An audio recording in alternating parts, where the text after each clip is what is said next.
ഞാൻ ഡോക്ടർ സാജിദ് കടയ്ക്കൽ. പ്രിയമുള്ളവരെ, എൻ്റെ ഈ ഒരു വീഡിയോ നിങ്ങൾ ആരും തട്ടിമാറ്റി കളയരുത്. വളരെ വിഷമത്തോടു കൂടിയാണ് ഞാൻ നിങ്ങളുടെ മുന്നിൽ വന്നിട്ടുള്ളത്. തുടക്കത്തിലേ പറയാം, ഈ വീഡിയോ ആരും തട്ടിമാറ്റി കളയരുത്. വളരെ ശ്രദ്ധാപൂർവ്വം നിങ്ങൾ കേട്ടിരുന്നിട്ട് നിങ്ങളെ കൊണ്ട് ചെയ്യാൻ പറ്റുന്ന ഒരു സഹായങ്ങൾ ചെയ്തു കൊടുക്കണം. ഞാനിപ്പം സംസാരിക്കുന്നത് നമ്മുടെ കടയ്ക്കൽ പ്രദേശത്തുള്ള ഒരു സഹോദരന് വേണ്ടിയിട്ടാണ്. അദ്ദേഹത്തിൻ്റെ പേര് ഇസ്മായിലാണ്. കഴിഞ്ഞ ഈ 2 ആഴ്ച മുന്നേ ആയിട്ട് 13-ാം തീയതി കിളിമാനൂർ വെച്ചൊരു ആക്സിഡൻ്റ് ഉണ്ടായി. 2 വാഹനങ്ങൾ തമ്മിൽ കൂട്ടിയിടിച്ച് മറ്റൊരു വാഹനം ഇദ്ദേഹം ബൈക്കിൽ പോകുന്ന സമയത്ത് വാഹനം വന്ന് ഇദ്ദേഹത്തിൻ്റെ ശരീരത്തിലേക്ക് പതിച്ച് ശരീരത്തിൻ്റെ വലത് ഭാഗമാണ് ഈ വാഹനത്തിൻ്റെ സൈഡിലേക്ക് അമർന്നു പോയത്.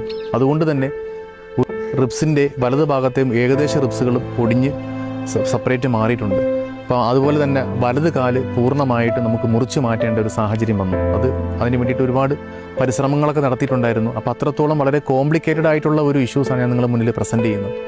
അപ്പോൾ ആരും തന്നെ ഇതിന് തട്ടിമാറ്റി കളയാതെ നിങ്ങളെ കൊണ്ട് പറ്റുന്ന രൂപത്തിലുള്ളൊരു സഹായം ചെയ്തു കൊടുക്കണം. ഇപ്പം അദ്ദേഹം ഇസ്മായിൽ ഉള്ളത് കിംസ് ഹോസ്പിറ്റലാണ്. വെറും 29 വയസ്സ് മാത്രമേ പ്രായമുള്ളൂ. കുടുംബത്തെക്കുറിച്ച് പറയുകയാണെന്നുണ്ടെങ്കിൽ ഒരു അത്താണിയാണ്. ഉമ്മ ഇച്ചിരി പ്രായമുള്ള ഒരാളാണ്, ഒരു സഹോദരനുമുണ്ട്. അപ്പോൾ അവർക്ക് ഈ ഒരു സിറ്റുവേഷനിൽ എല്ലാം അക്സെപ്റ്റ് ചെയ്യാൻ പറ്റാത്തൊരു സാഹചര്യമാണ് നിലവിലുള്ളത്.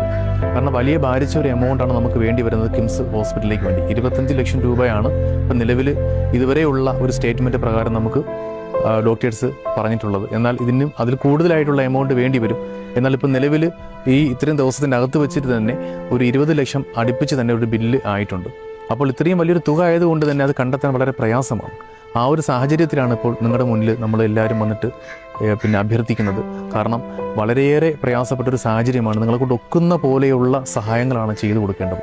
ചെറിയ എമൗണ്ട് ആയാലും വലിയ എമൗണ്ട് ആയാലും നമ്മളെ കൊണ്ട് ചെയ്യാൻ പറ്റുന്ന കാര്യങ്ങൾ നമ്മൾ ചെയ്തു കൊടുത്താൽ ആ കുടുംബത്തിന് ഇപ്പോൾ വലിയൊരു സഹായമായിരിക്കും. നമുക്കറിയാം, ഈ പറയുന്ന ഇസ്മായിലിൻ്റെ വലത് കാല് പൂർണ്ണമായിട്ട് മുറിച്ച് മാറ്റിയിട്ടുണ്ട്. ഇപ്പോൾ കഴിഞ്ഞ ദിവസം സർജറി ഉണ്ടായിരുന്നു. റിബ്സിൻ്റെ ഭാഗത്തുള്ള സർജറി, വയറിൻ്റെ ഭാഗത്തുണ്ടായിരുന്ന ആക്സിഡൻറ്റ് മുറിവുകൾ സംഭവിച്ചു. ഇതെല്ലാം തുന്നിച്ചേർത്തുകൊണ്ടുള്ള പ്രധാനപ്പെട്ട കുറച്ച് സർജറി കഴിഞ്ഞിട്ടുണ്ട്. ഇനിയും വളരെ എമർജൻസി ആയിട്ട് ചെയ്യേണ്ട കുറച്ച് സർജറി കൂടിയുണ്ട്. അപ്പോൾ ഇതിനൊക്കെ ബാധിച്ച ഒരു തുകയാണ് വേണ്ടി വരുന്നത്. അപ്പോൾ എല്ലാവരും കാര്യമായിട്ടൊന്ന് സഹകരിക്കണമെന്ന് ഈ ഒരു അവസരത്തിൽ ഓർമ്മപ്പെടുത്തുകയാണ്. 1 വർഷത്തിലേറെ നമ്മൾ ഒരുമിച്ച് വർക്ക് ചെയ്യുന്നതാണ്. നമ്മളൊരു സഹോദരനെ പോലെയാണ് ഇസ്മായിൽ. പെട്ടെന്നാണ് ഇങ്ങനെ ഒരു ഇൻസിഡൻറ്റ് ഉണ്ടായത്. നമ്മൾ ആരും പ്രതീക്ഷിച്ചതല്ല. ഈ ഒരു വലിയൊരു ഹ്യൂജ് എമൗണ്ട് എക്സ്പെൻസ് വഹിക്കാൻ പറ്റുന്ന ഒരു കുടുംബമല്ല. അതുകൊണ്ടാണ് നമ്മളും എല്ലാവരും മുന്നിട്ടിറങ്ങി ഈ ഒരു ഫണ്ട് നമ്മൾ റൈസ് ചെയ്യാൻ ശ്രമിക്കുന്നത്. നമ്മൾ എക്സ്പെക്ട് ചെയ്ത എമൗണ്ടിൽ നിന്ന് ഒരുപാട് മുകളിലോട്ട് പോയിട്ടുണ്ട്. ഒരു 15 ലാക്കാണ് നമ്മൾ എക്സ്പെക്ട് ചെയ്തത്. ഇപ്പോൾ അതൊരു 25-30 ആയിട്ടുണ്ട്. ഓരോ ദിവസത്തെ ICU ചാർജിന് നമുക്കൊരു 50,000 രൂപയ്ക്ക് മുകളിൽ വരുന്നുണ്ട്. അപ്പോൾ നമുക്ക് എല്ലാവരുടെയും സപ്പോർട്ടും ഹെൽപ്പും നിങ്ങളുടെ സൈഡിൽ നിന്നുള്ള ചെറിയൊരു എമൗണ്ട് ആണെങ്കിലും ചെറിയൊരു രീതിയിലുള്ള സംഭാവന നമുക്ക് വേണം. മാക്സിമം എല്ലാവരെയും ഹെൽപ്പ് ചെയ്യുക. നിങ്ങളുടെ ഓരോ ഹെൽപ്പും നമുക്ക് വളരെ ഉപകാരമായിരിക്കും. Thank you. കണ്ടില്ല എന്ന് പറഞ്ഞ് പോകരുത്. കാരണം വെച്ച് കഴിഞ്ഞാൽ അത്രയും പാവപ്പെട്ട ഒരു കുടുംബമാണ് ഇസ്മായിലിൻ്റേത്. കാരണം നമ്മളെല്ലാവരും ഒരുമിച്ച് നിന്നാൽ മാത്രമേ ഇസ്മായിലിനെ നമുക്ക് തിരിച്ച് ജീവിതത്തിലേക്ക് കൊണ്ടുവരാൻ പറ്റുള്ളൂ.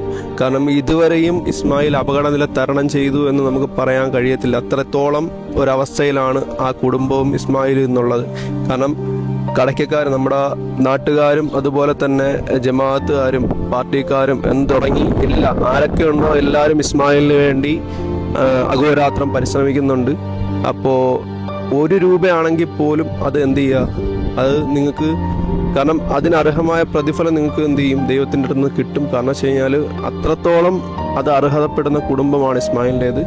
ഒരാണെങ്കിലും അത് നിങ്ങൾ എന്ത് ചെയ്യുക, എത്തിച്ചു കൊടുക്കുക. നിങ്ങൾ മാക്സിമം ഈ വീഡിയോ എല്ലാവരിലേക്കും ഷെയർ ചെയ്യുക. കാരണം വെച്ച് കഴിഞ്ഞാൽ ഷെയർ ചെയ്യുന്നതിലൂടെ മാത്രമേ ഇസ്മായിലിനെ നമുക്ക് എന്ത് ചെയ്യാൻ പറ്റുള്ളൂ, ആ ഫണ്ട് റൈസ് ചെയ്ത് തിരിച്ചു കൊണ്ടുവരുന്നവരെ. ഈ ഗ്രാമം മൊത്തത്തിൽ, ഈ ഗ്രാമം ഒന്നടങ്കം ഇപ്പോൾ ഇസ്മായിലിന് വേണ്ടിയിട്ട് നമ്മൾ വന്നിരിക്കുകയാണ്. അതുപോലെ തന്നെ രാഷ്ട്രീയക്കാർ, ക്ലബ്ബ്, അതുപോലെ വിദ്യാർത്ഥികൾ, പ്രദേശവാസികൾ, അതുപോലെ കൂടെ ജോലി ചെയ്യുന്ന ആളുകൾ, അപ്പോൾ ഇവരെല്ലാവരും ഇസ്മായിലിന് വേണ്ടിയിട്ടാണ് നിങ്ങളുടെ മുന്നിൽ വന്നിട്ടുള്ളത്. അപ്പോൾ ഈ വീഡിയോ കാണുന്ന നിങ്ങൾ ഓരോരുത്തരും നിങ്ങളാൽ കഴിയുന്ന സംഭാവന ഈ തൊട്ട് താഴെ കൊടുത്തിട്ടുള്ള QR കോഡിലോ അല്ലെങ്കിൽ ബാങ്ക് അക്കൗണ്ടിലോട്ടോ നിങ്ങളൊന്ന് ഷെയർ ചെയ്യണം. കാര്യം ചിലപ്പോൾ ഒരു പക്ഷേ നിങ്ങൾ ബാങ്കിലോട്ട് ഡയറക്റ്റ് ട്രാൻസ്ഫർ ചെയ്യുന്ന സമയം അല്ലെങ്കിൽ GPay വഴി ചെയ്യുന്ന സമയത്തൊക്കെ ബ്ലോക്ക് ആവാൻ ചാൻസ് ഉണ്ട്. അപ്പോൾ അതുകൊണ്ട് QR കോഡ് ഉപയോഗിച്ചിട്ട് നിങ്ങളത് ഉപയോഗപ്പെടുത്താൻ വേണ്ടി ശ്രമിക്കുക. കഴിവിൻ്റെ പരമാവധി ഈ ഒരു വീഡിയോ തീരുന്നതിന് മുന്നേ തന്നെ നിങ്ങളുടെ ആ കോൺട്രിബ്യൂഷൻ നടത്തി ഇസ്മായിലിനെ നമുക്ക് തിരിച്ചു കൊണ്ടുവരണം. ഇപ്പോൾ ഒരു കാല് നഷ്ടപ്പെട്ട ഇസ്മായിലിനെ നമുക്ക് ജീവിതത്തിലേക്ക് തിരിച്ചു കൊണ്ടുവന്ന് ആ കുടുംബത്തിന് നമുക്ക് എല്ലാവർക്കും ഒരു അത്താണിയാവണം. അപ്പോൾ നിങ്ങളെല്ലാവരും സഹകരിക്കുമെന്നുള്ള പ്രതീക്ഷയിൽ നിർത്തുന്നു. നന്ദി.